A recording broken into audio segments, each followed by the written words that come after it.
Hello, everybody. Welcome to the Write or Die Show. I'm your host, Randi-lee. On the show, we interview other writers and we talk about mental health from their personal journeys. If you have not already hit that like and subscribe button, go ahead, do that now so that you never miss an episode.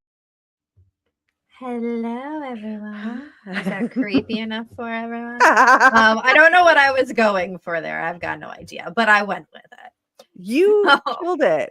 Look thank at you were all you. done up, and now it's like, oh, I feel like a slob. I'm post night shift and just like really hanging it all out Yeah, there. I brushed my hair. It was great. I actually plan to sleep today. That's the highlight of the day. Ooh, good luck. Thank you. So today with us, guys, we have a very special guest, of course, Jen. I always want to point this way because you're to that side when I look, but it's this side. And I'm gonna say she's very special. I only just met her. I have no idea anything about her. But because she only lives like 45 minutes from me. It's amazing. We could have done it in person at this point. Right? I know. Amazing. And she told me where she lives. I'm like, oh, I've been there like lots because you guys have the Mud Girl and it's all these fun things. So welcome to another Southern Ontarian. We don't have too many of them on the show, so it's kind of exciting. So tell us a little bit about who the heck Jen is. Oh my gosh. Jen is so I'm an ER nurse of 16 years here in Southern Ontario. I primarily work the ER. I've worked, hospitals big and small. I've worked up north, like way up north, like Thunder Bay, Atikokan, way up there. And always have loved writing, but it kind of fell to the wayside after it was, the joy of writing was beaten out of you during university and you had to do paper after paper after paper after paper. And you're like, I'm done with this. I'm never going to write again.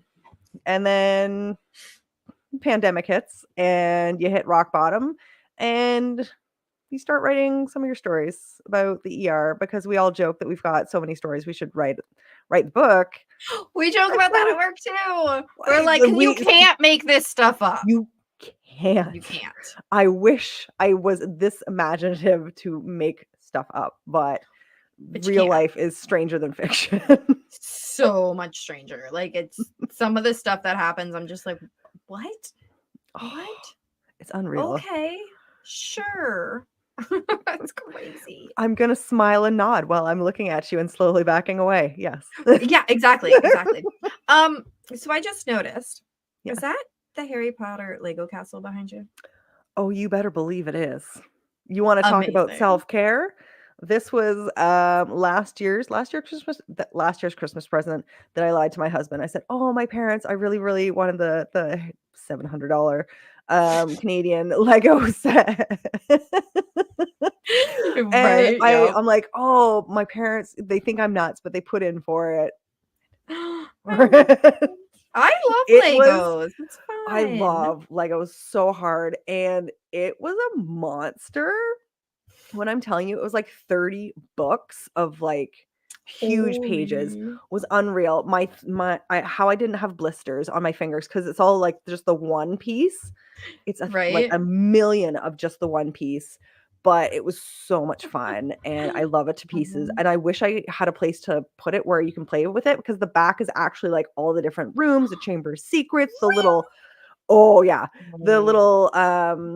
the stairs rotate. It's the coolest. That is my so cool. My inner child like died and went to heaven on that one. My kids are like, "Can I help?" I'm like, "No, you can't help." I know my husband wants it so much. My kid actually, so she just had her 18th birthday. We got her the sorting hat that talks. It's Lego. But it's the sorting hat that talks. I am Ravenclaw. Every time I press the thing, I keep getting the same one. I'm like, okay. I'm okay with that, though, because I'm a smarty pants. It works for me. I'm pretty sure every time I try also, it's also Ravenclaw. So I'm like, okay. There you go. I'm like, I'll take it. I'll take it. Anyways, so why did you decide to become an ER nurse? I fell into it face first. My first job when I graduated, I had just met my husband. The area that he already was, like, his hometown where he grew up, he was working as an EMS supervisor. Oh, It was okay. deemed an underserviced area. So the government of Canada, God bless them, they're like, hey, it's an underserviced area. For every year you work full-time hours and as an RN, we will give you 1 year's tuition back. And I'm like, pardon? Ooh, yeah, I'm like, yeah. yes, yes, I shall. Mind you, had to kind of put it together with 2 different part-time jobs, but worked my behind Okay. off and made it work. And the hospital was so small and the town was so small that there was only 1 nurse for the ER, 1 nurse for the floor with Wow. 2 registered practical nurses, and maybe 14 beds, like, if that. So when it hit the Wow. fan, you'd call the nurse down from the floor, and actually the RPNs, usually 1 would stick back just to kinda keep an eye on the floor. But the 2 RPNs would come if it was a day shift, like, our chief nursing officer would come down, our Mhm. scheduling person who hated my guts would come down.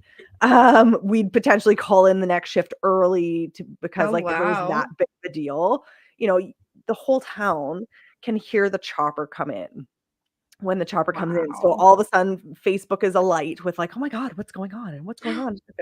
And so when you see that on the Facebook, you're like, "I'm just waiting for the call." And like, ding, ding, ding, ding, sure enough, Yeah, like, yeah. "Hey, we need somebody to like help come in or help transfer or do this or do that." And you're like, "Okay, not a problem." Oh, alright, that's kinda cool, though. It was a very interesting introduction to ER nursing, but even after we moved back Yes. down south, went then to a stroke center that, saw Oh, 70 to 80 patients in 24 hours. And from what I was seeing of like 0 to 6 usually in oh 12 my hours. goodness. So I'm like, okay, it was a huge like change of pace and the people were Yeah. so lovely and the work was good, the boss was good. It was such a great atmosphere compared to what I had left, which was so horrific that I had never ever intended to ever harm myself before. That thought had never crossed my mind until I started to work up there. Oh, and who you work with, who's your boss, what your job like, all those things play such a big role in whether or not you like your job, honestly. It makes it because Oh, you can like what you do, but when the people around you kind of suck, it makes a like a huge lot. difference, right? I and because it was such a small hospital, like, and the one bully, I mean, she was there Monday to Friday, 7 to 3. Nobody knew what she did. Oh, Like, we knew sh jeez. we knew she did the schedule. We knew that she kinda that did the telemedicine a little bit, kind of, but, like, she had an office. Nobody knew what she would do all day. She'd just Oh, disappear, wow. but she was allowed to, and then she'd come and she'd try to help on the floor, and in reality, she'd just, like, chew you out in front of patients and tell the patients Oh, what a horrible job you were doing as a nurse. oh my gosh, Was that's fantastic. you're supposed to have your coworkers or if she's the supervisor, your staff's Yeah, back, right? Like if yeah. you need to ream someone out, which hopefully you don't do it that way, hopefully you do it nicely, but like if you need to have a conversation with them, you don't do it in front of patients or customers or anything like that. No. You do it to the side. Yes. Yes. I was One would at hope. yeah, One would hope. I was at Walmart the one day and we were checking out, we were leaving. And the girl had just got back from, I guess, her break or whatever. And the supervisor was like yelling at her, "You are 2 minutes late!" Like literally Come like two on. minutes late. And I'm like, I said to my husband, I'm like, what the in front of people? I was like, what the girl, you need to no. Yeah, you're too good for this. Go somewhere else. There are so many jobs, and Right? if you've got a retail background, there are so many retail jobs. You don't need to put up with this. You don't. I promise. It You just deserve better. yes, exactly. It's just so hard. So on that lovely note, tell us Lovely. a little bit about your journey. Let's Okay. you just start your story wherever makes sense. Yeah. So graduating, starting nursing school, getting into this job, figuring out what the heck it actually means to be a nurse, let alone like just the professionalism aspect versus, keeping a happy face on when people are dying Oh, I don't and trying not to take it home. But of course, you're taking it home because you've joined the profession to help.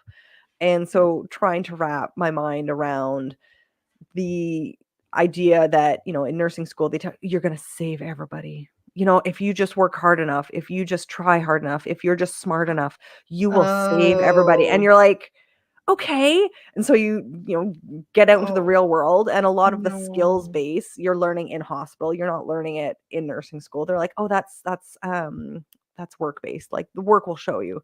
No, they will not. They Oh, could care less. no. They want 2 feet in a heartbeat into that job as fast as humanly possible. And they wonder why we all kind of flounder and fall and have a tough go of it. So working the ER, you kind of figure out that it's a little bit like a game. It's kind of, what do you need to get started? How soon? Can you Yeah. tee people up? Because we've got medical directives that we can order blood work and certain X-rays ahead of time before the Okay. doc sees people. So you try to tee people up as best you can for the doc, and you know, just that game of, okay, like, I wonder if I'm A, getting it right in what I'm thinking is going on, and then B, like, I wonder if I can just get it to where the doc just does a one touch where they come to see the patient, but by the time they do that, they've already got all the blood work, they've already got all the Mm. X-rays, they've got all the answers they need, that they go, "Okay, this is what it is, ABC, have a nice day," and then off they go. And Yes. that was the hope.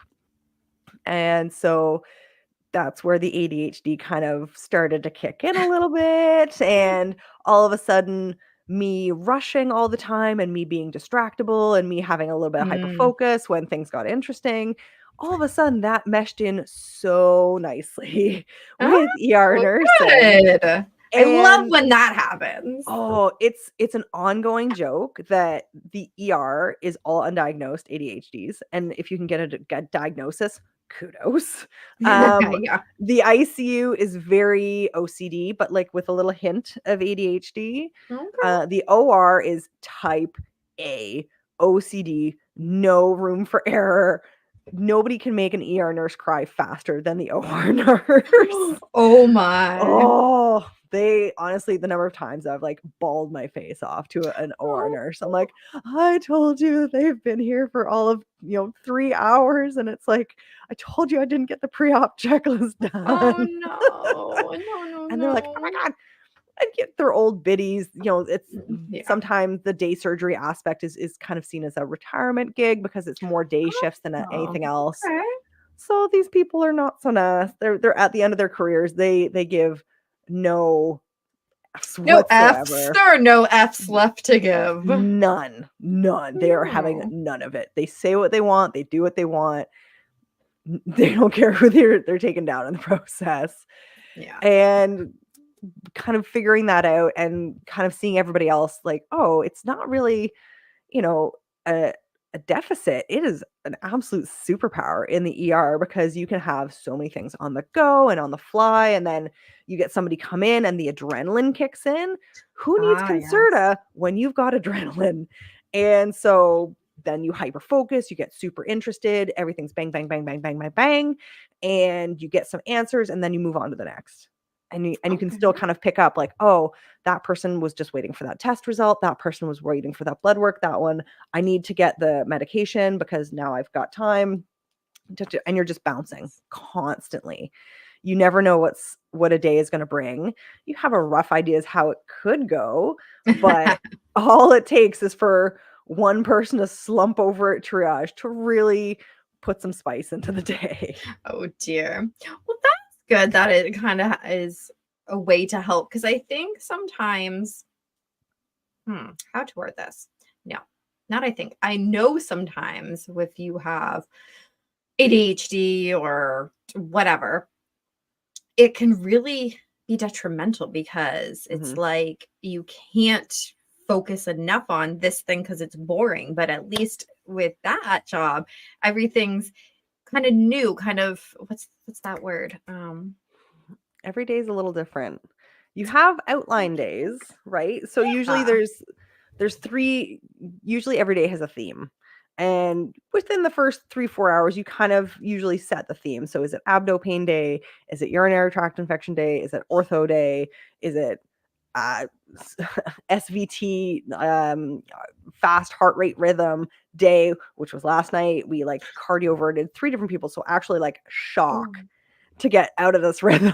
Oh, 3 wow. people, and it's supposed to be fairly rare, and so to have 3 within 4 or 5 hours of each other was absolute bonkers. But again, then you snip into it and you're just like, okay, da, da, da, da, da, da. You need an IV. I'm going to get that ready. Da, da, da. We'll tee you all up. Okay, that's all ready to go. We just need to press shock and away we go. Tee up the Mhm. next person. Da, da, da, da, and off to the races. Okay, very nice. So I know when you filled out your little questionnaire, Mhm. you talked about a little bit of depression, anxiety too. So where does that, Mhm. where was that in there, or before then, or where's that?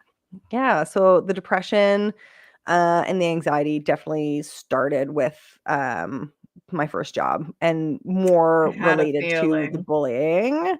More related to the bullying than anything else. You know, the expectations of the job, the unrealistic expectations that are placed on nurses that, you know, you're not a good nurse unless you sacrifice absolutely every iota of your time to Mm, being a nurse. You know, if you don't fully, if it's not part of your identity, that's a problem. You know, if you're not being able to be guilted yes. into coming in when you're exhausted, oh, you're not a team player. What's going on? Like, you're like, no. So that kind Yeah. of started at the beginning. And then, you know, resolved pretty well with change of workplace, getting rid of bullies, then swapping from that workplace to a few others, and then COVID. Mm, You know, we talk about burnout. You know, it's pretty well thrown around. I did not see that coming. Holy hell! It was absolutely insane, and so my husband was also deemed essential, so he was Monday to Friday, 8 to 4. I was straight okay. nights, but we were doing continentals, so 3 days on, 3 days Oh, off, 2 on, 2 off, 3 on, 2 off, like, you felt like you were there constantly, and because I was straight nights, because we didn't have any childcare, because my kids were 4 and 5 at the time, oh, yeah. um, you know, I would be up all night at work, and then come home and be up all day, and then go back to work, and then stay up, and then go back to work. And so I was so out of my mind by the time April, Yeah. May hit that I completely bottomed out. I ended up swapping out of the ER, again, another bullying situation also thrown on top of that, you know, because why not just really hit home with a And a bully who didn't believe COVID was real and right. potentially infecting staff and patients at the very height of everything when Yeah. we all thought we were gonna be intubated and die. Yeah. Um, you know, it was a little bit too much. So, took a step away, went to recovery room. Again, more OR nurses. I was like, I don't know. They seem to be nicer to the recovery room nurses than the ER, but you know, we're on the Okay. opposite ends of things. Yeah. We're on the receiving end at that point. They want to give us the patient versus taking the patient, so it's a whole other ball game. That's true. Yep. And so, you know, finally taking some time to, you know, a switch of shifts back to day shifts. By the time I swapped, you know, daycares were starting to open up again and things Oh, were starting to good. loosen up a little bit. But I was beyond. I was absolutely beyond myself. Completely burnt out, super depressed, super anxious. You know, if I Mhm. thought that the ADHD kind of humdrum through your brain where you're kind of like, you know, slowly bopping and one task to another and you're kind of Yeah. slowly bopping. This was like an absolute accelerated, could not stop, could not turn it off. Ended up Mm. drinking heavily to try and stop the race of thoughts, which again also is not great for your health. No, no. No. So, you know, finally, and then writing. Finally started to write things down. And so we had attorneys come forward at the very beginning of COVID to say, "Hey, Oh. we want to support you guys. We're going to do everybody's wills for free." Oh. And I understand that they were trying to help. I do. Yes. I really do. But really the take home message for us was we weren't expected to survive. Yeah, that's a hard. That's a hard one. hard. I mean, yay, free, because getting your will done's a couple $100. And very much needed. A lot of us were young, but had Yeah. children, hadn't thought about doing a will or anything like that. So it Yeah. was a very valuable service and very appreciated. But it was just like, oh, this is interesting. The lawyers never give anything away for free. So right. So if they're giving something away for free, I mean, they it's bad. really, It's so bad. That's a tough one. I mean, again, yay, free, but yeah. So just kind of thinking about that and all this excessive energy and overrunning and you felt like the train was about to go off the tracks and just like plow in like oh my god, Back to the Future 3, where it like plows off they get the train to like up to 88 miles per hour. They push the car in front of it and the car goes ahead, but then the train like comes over because the tracks aren't finished and goes into this cliff and just like kaboom, blows up. It's one of my most favorite movies. Yeah, I don't remember it at all. I think maybe I've seen it maybe once ever, maybe. Yeah. It felt like that, where all of a sudden it just all imploded. So my idea was, okay, if I'm not going to survive this, how do you explain to potentially a 4 and 5-year-old that mom's not here, but mom chose to continue to go to work, and this is why mom's not here, kind of thing. Ugh. And so I'm like, let me write down my good stories about nursing. And of course, there's only a couple over 14, 15, 16 years. But then all the trauma starts to come out and it's, pouring out, and it's out of me faster than I can write it down. Everything was written within about 6 weeks. Wow, that is fast. I don't remember writing it. I remember getting up super, super early, like 4:30, 3:30, like couldn't sleep, just needed to get more down. And I remember staying up really, really late. And that's it. I don't recall. I recall more of the editing process than the actual writing process. The writing process, I dig into a memory of an instance and would get so into it that at a point I thought I was still there and I'd have to pull out. Yeah. And, digging into, pediatric deaths and my first patient death and the times that, I thought I was doing the right thing and maybe I wasn't, and all these different scenarios that, and then digging into the multiple instances of bullying and violence and all that kind of stuff. Yeah. And really trying to finally deal with it, because obviously if it was coming up that fast, something was happening. Something was happening. Something needed to be dealt with. So yeah, just kind of going through everything. And Llewellyn, who's a publisher in the US of mostly metaphysical books, they were having online book fairs at the time. Nice. It's like August 2020, September 2020. And the one was her book was Intuition at Work. And I'm like, intuition at work? I'm like, I use my intuition every day at work. I'm like, click. I'm like, holy crap. That's the key. That's the theme. That's all of this. And so I went back into the stories.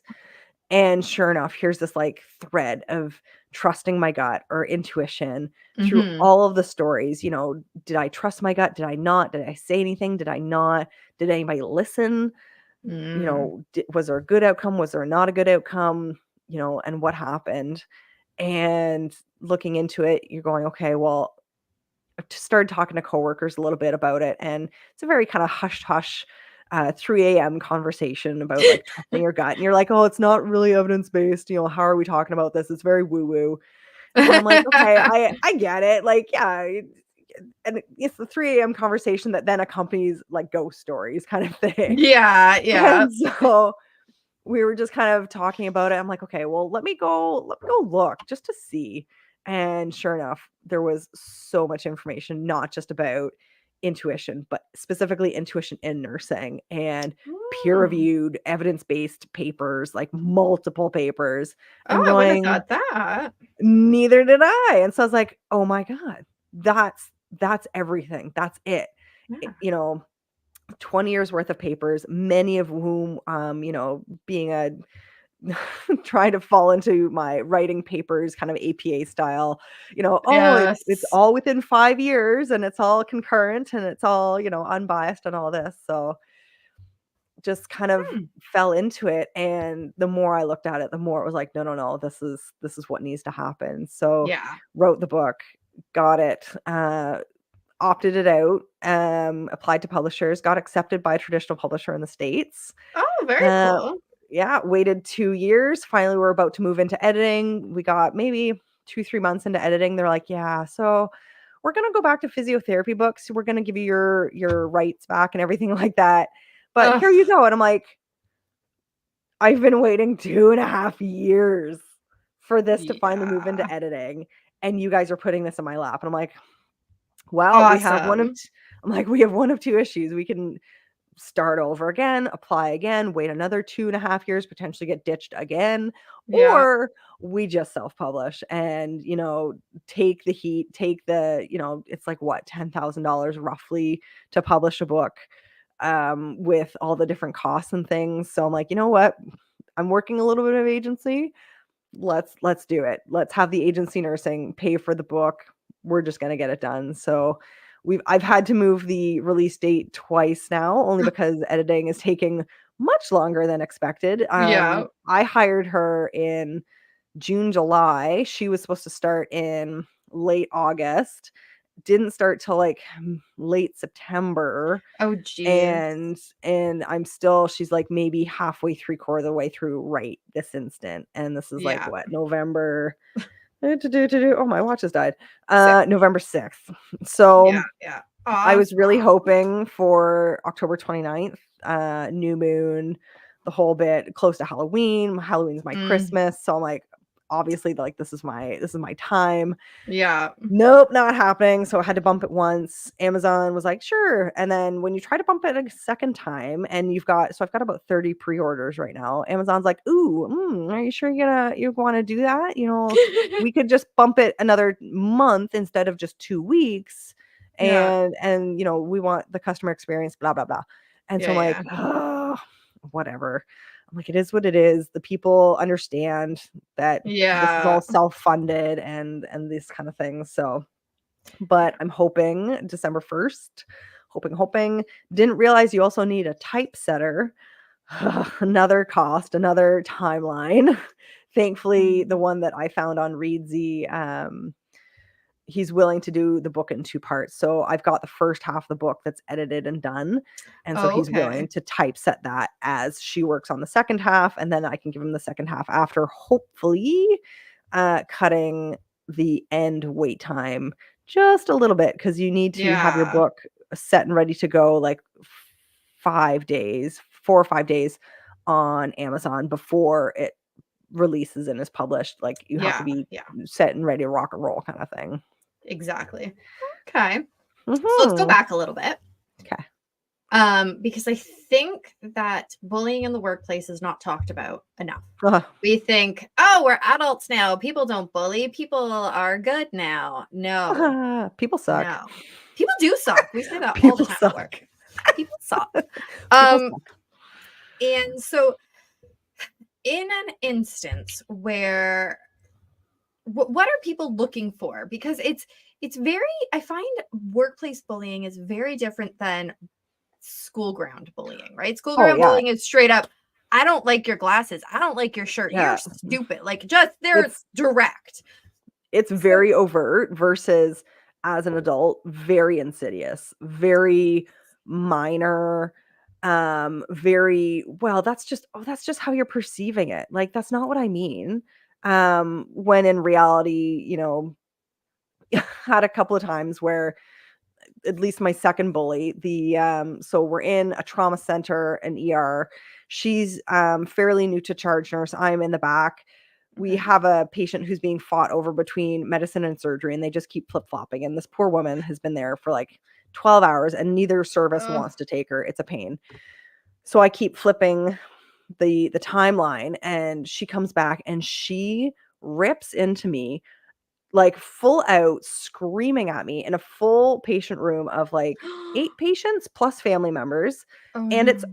So the all the trauma bays could hear, the other end could hear. They almost heard me in the back, and she just tore me a Wow. new one. At this point, I'm done with taking it. I email my manager, be like, "Hey, this just happened. You need to deal with it. I'm Mhm. not gonna put up with this anymore." Month goes by. My manager comes and she's like, "Oh, hey, we were gonna talk about that incident." I'm like, "You know what? I'm gonna be the bigger person. I'm gonna let it go because you know what? I know that I'm pretty sure she's newer to charge. It was a really crazy day, and I'm gonna give her the benefit of the doubt." Okay. Not within a few hours does she do it again. Mhm.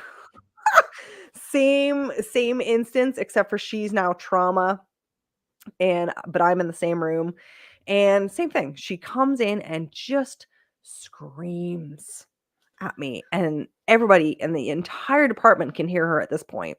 Oh my So gosh. I try my best. I'm like shell shocked. I can't believe this is just happening again. She leaves. Yeah. She comes back in, and again, it's an open room. So I'm like, I'm trying to kind of pull her to the side. I'm like, look at, Mhm. you will not be talking to me like that anymore. It's not happening. Mhm.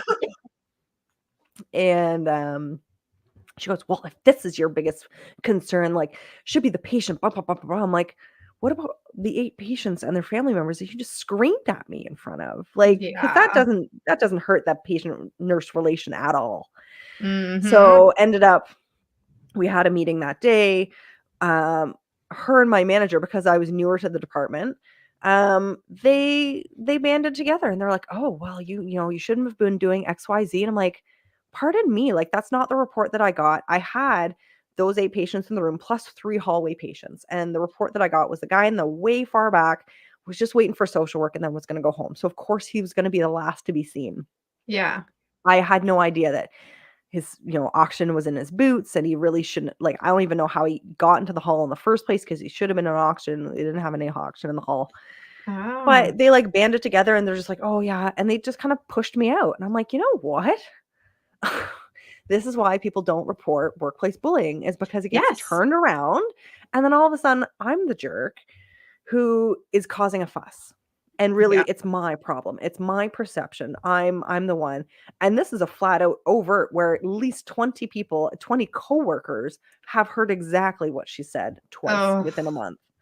But she's not the problem. No, no, that's okay. I'll go somewhere else. That's Yeah. fine. That's not a problem at all. See you later. I was looking for full-time work anyways. Okay. Now Yeah. I'm going to a different hospital within the same system, but turns out it's an adorable little hospital and loved it and still am there. Um, yeah, so it's one of these things where even if they're flat out overt and screaming at you, we've even got signage on the walls of the hospital that say, "Oh, there's a zero tolerance Right? But when it harassment, comes to the staff doing it, but staff can do it nah. to staff." It's unbelievable. We again had somebody else who, we all thought that she was on her last legs. It was like a last chance effort. She left. I would have put my license on her not coming back. Oh, Like, wow. it had been a 20+ year history of this behavior. We'd finally had enough documentation in a short period of time where we could actually do something about it. The manager Mhm. was keen to do something about it, Okay. and she came back. Oh. And so she's on the floor currently, and she's accused 10 of the staff of harassment previously within the Oh, last wow. 2-3 years, in one big clump, in which I know at least 3 of us cried on that phone call, on that Zoom call to do a investigation as to what happened. Wow. But yet nothing happened. And so when at the end of it, I said, "I am looking to come back to the unit and all this." I said, "Obviously, I'm looking to pick up on a line that is exactly opposite of hers. Yep. However, I pick up, she picks up. You can't predict this at all angles." I Mhm. said, "But I need you to know when something comes across your desk again, I've still probably already blown off 2 instances. And Oh, now wow. I'm done." And still, I said, "And by the way, with all your findings about her behavior, is anything being done after this massive harassment investigation?" She goes, "No." Oh my gosh. And here we are. Like, you wonder, especially nursing, like, why we leave, why we don't stick around for long times and in one spot usually. Mm-hmm. This is it. And it's just putting my words together. Yeah. It happens, I mean, not just in nursing, it happens other places. Like, so I Oh, for left sure. my last job because, yeah, the manager that hired me, she had left, somebody else had taken over. She was not very nice or understanding. It was very much, well, you're not doing things.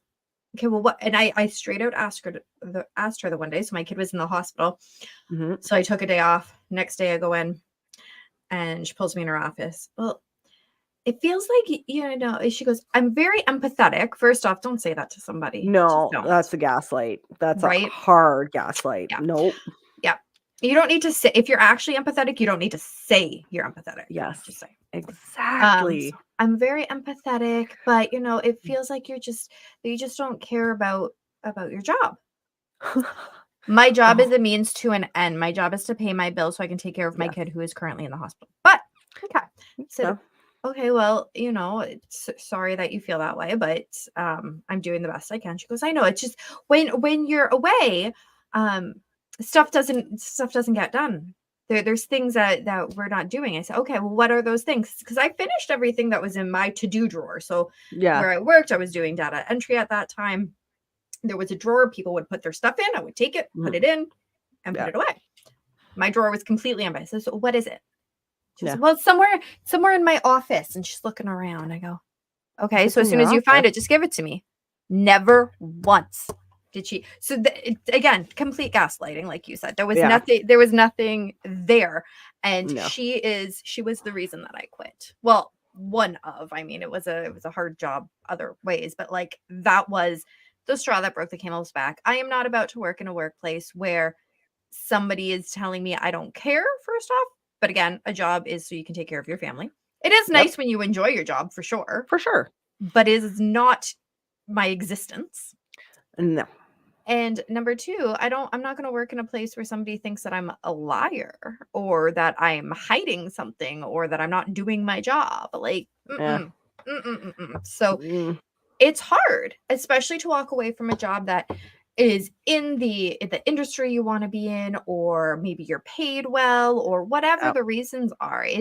It's not an easy thing to do at all. No, it's a hard thing to go like, okay, well, clearly this isn't working out. I have tried, I've made my voice heard. I was completely dismissed. So you've shown your cards. Clearly changing or dealing with a bully with very audible workplace violence, Yeah. that doesn't seem to be high on your priority list. Thank you for showing me your true colors. There are a million nursing jobs. I'm gonna go now. Thank you. Right? I mean, there's not always a million other jobs, but honestly, guys, don't stay in a place that makes you hate your life. No, there's something Please better. don't. Like, it's There not is. worth your mental health over a paycheck. Yeah. Like, because truly, what's your time worth? And then is it worth being berated or having to second guess yourself as to how your interactions are going or wondering at every single turn, like, that somebody's saying something or doing something or you're not living up to expectations, even though you've tried to reach out and make those things known Yeah. and people are still being shady. Yeah, It's exactly. not worth it. It's awful. So as we come to the end of this part, what is a piece of wisdom that you would give to somebody who is experiencing workplace bullying? Document, document, document. Dates, names, times, places. Um, you can't document too much because honestly, especially when trying to figure out patterns of behavior, going back and being able to be like, oh, that day we were really short staffed and this person got more than the allotted patients.